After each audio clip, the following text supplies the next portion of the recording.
Brought to you by ITIL.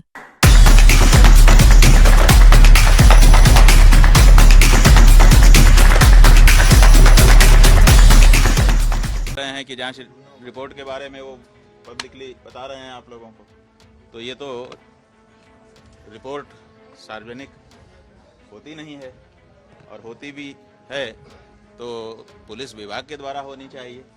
उनके माध्यम से क्यों आ रही है?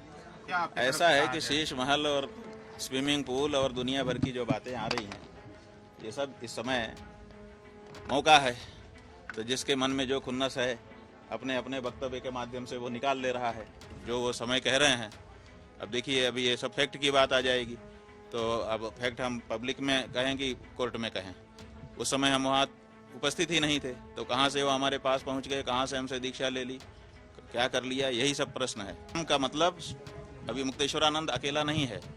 जब कोई व्यक्ति शंकराचार्य के पद पर बैठता है तो वो स्वयं मठ हो जाता है। इस समय हम मठ हैं, ज्योतिर्मठ हैं।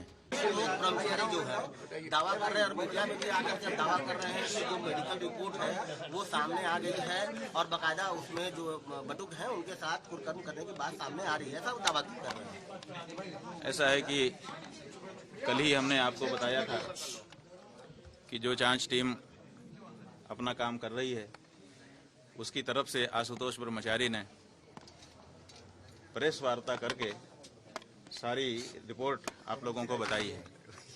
हमने तभी कहा था कि जांच टीम क्या कर रही है, इसकी आख्या अगर शिकायतकर्ता के द्वारा, किसी हिस्ट्री शीटर के द्वारा पब्लिक में बताई जाएगी तो पुलिस का क्या प्रभाव रहेगा। खैर, अब आप कह रहे हैं कि जांच रिपोर्ट के बारे में वो पब्लिकली बता रहे हैं आप लोगों को, तो ये तो रिपोर्ट सार्वजनिक होती नहीं है, और होती भी है तो पुलिस विभाग के द्वारा होनी चाहिए। उनके माध्यम से क्यों आ रही है? क्या परमानेंट प्रवक्ता अपना उत्तर प्रदेश पुलिस ने उनको बना लिया है? ये सवाल है।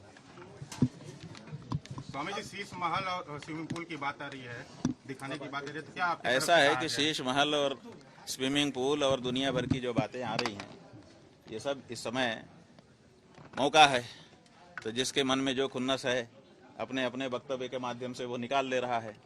सच्चाई ये है कि ये श्री विद्या मठ है, पूज्यपाद ज्योतिष पीठाधीश्वर एवं द्वारका शारदा पीठाधीश्वर जगतगुरु शंकराचार्य स्वामी स्वरूपानंद सरस्वती जी महाराज के द्वारा अपने गुरुजी की इच्छा को पूरा करने के क्रम में निर्मित कराया गया था।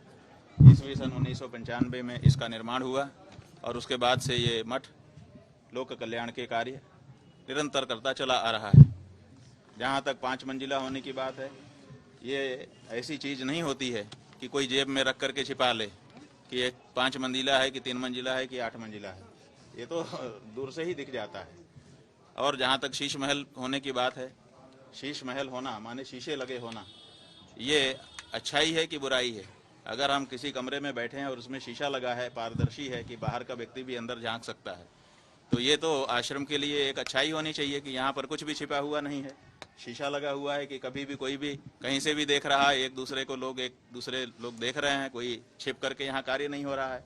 तो जो इस मठ का गुण है, शीशा लगा हुआ, छिपा हुआ ना होना, उसको दुर्गुण के रूप में प्रस्तुत किया जा रहा है। और जहाँ तक स्विमिंग पूल की बात है, तो हमने पहले ही बता दिया आप लोगों को कि हमारे गुरुजी महाराज का स्वास्थ्य जब ज़्यादा खराब हुआ था, वैद्यों ने उनको कहा था कि आपके शरीर में व्यायाम की आवश्यकता है, तो वो गिर न जाएं चलते समय।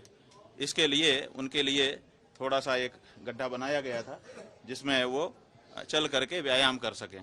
तो वो उनके स्वतंत्रता संग्राम सेनानी होने और साथ ही साथ 2 पीठों के शंकराचार्य होने के नाते उनके स्वास्थ्य की सुरक्षा पूरे देश की जिम्मेदारी थी, और उसी क्रम में उनके स्वास्थ्य की दृष्टि से वो बनाया गया था, और वो उनके साथ ही उसको समाप्त कर दिया गया। तो ऐसी परिस्थिति में, और जहाँ तक ये है कि किसी को घुसने नहीं दिया जाता, बहुत दुर्गम है, गोपनीय रखा गया है, तो सवाल ये है कि आप लोगों ने जाने कितने आंदोलन श्री विद्या मठ से देखे हैं, और आप में से जो अब नए नए पत्रकार आ जाते हैं, इसलिए हम भी बहुत मुश्किल में पड़ जाते हैं कहने को, लेकिन आप पुराने आपके पत्रकारों से पूछिए जो अब कार्यालयों में बैठ करके काम कर रहे हैं आपके ऊपर, आप ग्राउंड पर आते हो, उनसे पूछिए कि जब हम लोग नीचे भूखंड पर मिलते ही नहीं थे, माने भूमिगत तल्ले पर। पहले ऊपर ही सबसे मिलते जुलते थे, जहाँ गुरुजी रहते थे वहीं पर सब लोग उनका दर्शन करने भी जाते थे, वहीं हम भी मिलते जुलते थे। सालों ऐसा ही चलता रहा। जितने आंदोलन चले, हर आंदोलन में ऊपर ही जाते थे लोग। लेकिन बाद में जब ज़्यादा लोग आने लग गए हमारे शंकराचार्य होने के बाद, तो बहुत सारे वृद्ध लोग होते थे, वो कहते थे कि हम ऊपर कैसे चढ़ के जाएं। गुरुजी के लिए एक लिफ्ट चलाई गई थी, वो दिन भर चलती थी तो बिजली का किराया बढ़ता था। तो हमसे लोगों ने अनुरोध किया कि आप ऊपर रहते हैं, ऊपर ही बैठते हैं, इसलिए सबको ऊपर तक जाना पड़ता है और बड़ी दिक्कत होती है इतना सीढ़ी ऊपर चढ़ करके जाना। तब हमने नीचे बैठ करके मिलना शुरू किया लोगों से। तो जो परिस्थिति है वो यही है। अब कुछ लोग जिद करते हैं कि हमको कैमरा लेकर के शूट करने के लिए जाने दीजिए। तो सवाल ये है कि मठ के अंदर हमारा विद्यालय भी चलता है, छोटे छोटे बच्चे रहते हैं। अगर हम किसी को मठ के अंदर क्या कहाँ क्या है कैसे है इसको शूट करके पब्लिक में दिखाने की अनुमति दे देंगे तो वो रेकी हो जाएगी एक तरह की, और भविष्य में कोई दुष्ट व्यक्ति, दूषित मानसिकता का व्यक्ति रेकी करके उसमें सुरक्षा पर प्रहार कर सकता है। इसलिए कोई व्यक्ति, चाहे आप में से कोई हो, 1, 2, 4, 10, 20, 50 या कोई बाहरी भी हो या सरकार की कोई संस्था हो, अगर वो आकर के बिना कैमरे के देखना चाहें, हमारे मठ में कहीं भी कोई भी जा सकता है, कहीं भी कोई भी आ सकता है। पूरे मठ में कहीं भी हमारा ताला नहीं लगता है, लगभग सारे दरवाजे खुले ही रहते हैं। हमारे मठ में कोई भी चीज ऐसी नहीं है जो किसी से छिपाई जाती हो। कैमरे के साथ दिखाने में सुरक्षा का प्रश्न है। छोटे छोटे बच्चे यहाँ पढ़ते लिखते हैं। कई बार, अभी तो नहीं इधर बीच में, लेकिन इससे पहले आप लोगों को याद होगा कि कुछ विद्यालयों में भी बम ब्लास्ट की घटनाएं हो चुकी हैं। उस समय ये हुआ था कि संस्कृत विद्यालयों में भी इस तरह के हमले किए जा सकते हैं। हम लोगों के पास सूचनाएं भी उस समय सरकार के यहाँ से भी आई थी कि आप लोग सावधानी रखिएगा। तो हम लोगों ने लोगों को सामान्य रूप से जाना वहाँ पर बंद कर दिया। इसके अलावा कोई और बात नहीं। एक सवाल ये है कि जो एक शिष्य है जो इस पूरे मामले में, उन्होंने कहा कि जून 2024 में क्या है इसका स्टेटस? ये हमारे गुरुजी महाराज की तपस्थली है, विशाल आश्रम है। वहाँ पर राजराजेश्वरी देवी का बहुत विशाल मंदिर निर्मित हुआ है। वहीं पर हमारे ब्रह्मलीन गुरुजी महाराज की अब समाधि निर्मित कर दी गई है। हम लोगों के लिए वो तीर्थ स्थान है, तो हम लोग वहाँ समय समय पर जाते रहते हैं। पहले तो हम लोग बहुत जाते थे क्योंकि गुरुजी रहते थे, कभी भी वहाँ पहुँच जाते थे।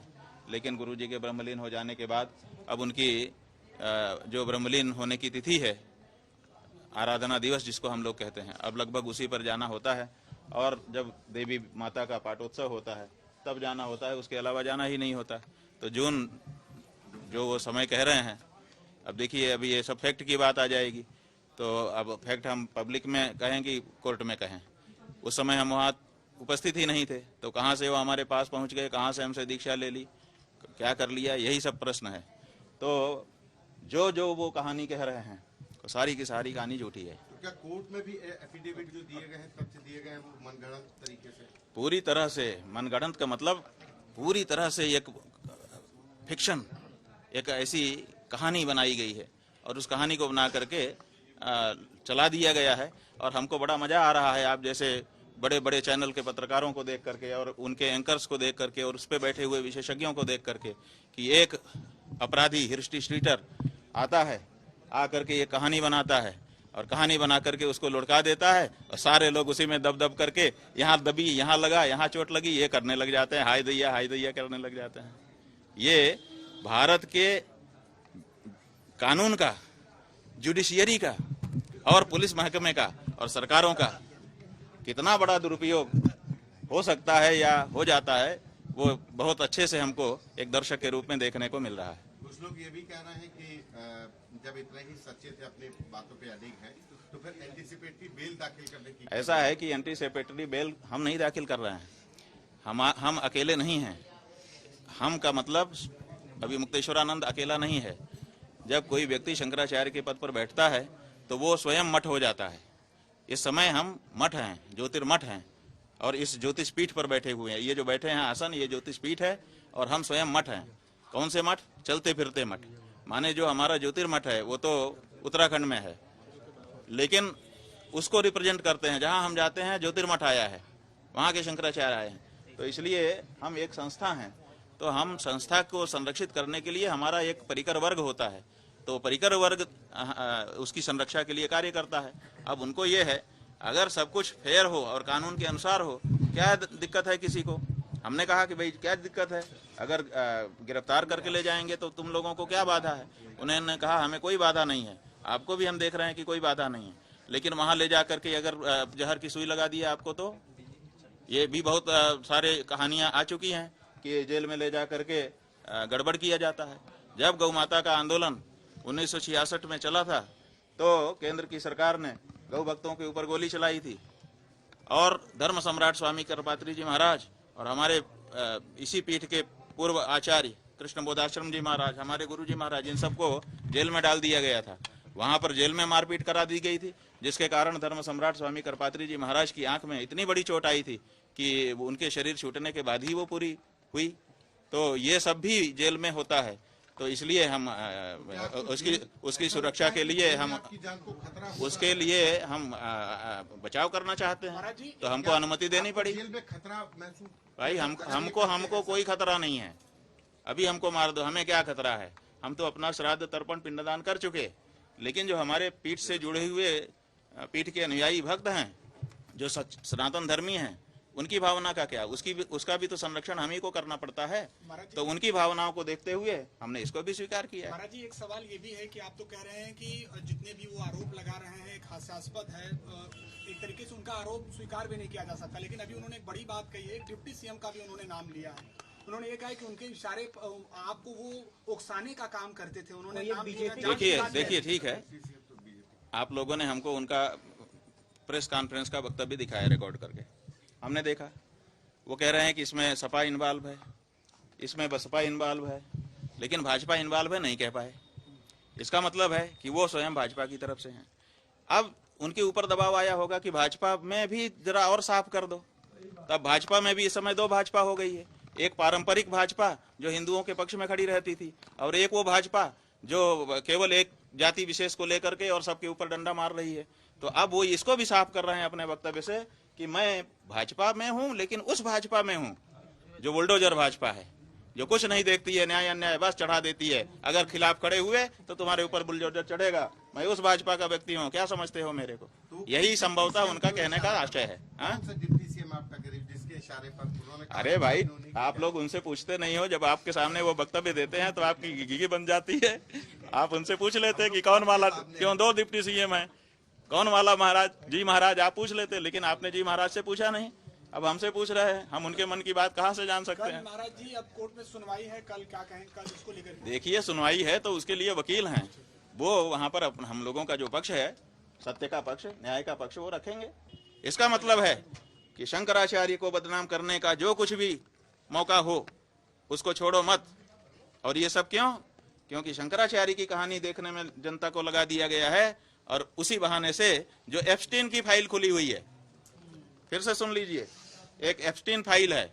एप्स्टीन नाम का व्यक्ति था, उसने जो फाइल बनाई है वो फाइल इस समय खुली हुई है, और उस फाइल में ऐसी ऐसी चीजें निकल करके आ गई हैं जिसपे इस देश में, पूरे विश्व में चर्चा हो रही है, केवल भारत में चर्चा नहीं हो रही है, क्योंकि भारत में शंकराचार्य का मामला झूठा निकाल करके एप्स्टीन फाइल की चर्चा को दबाने का काम किया जा रहा है।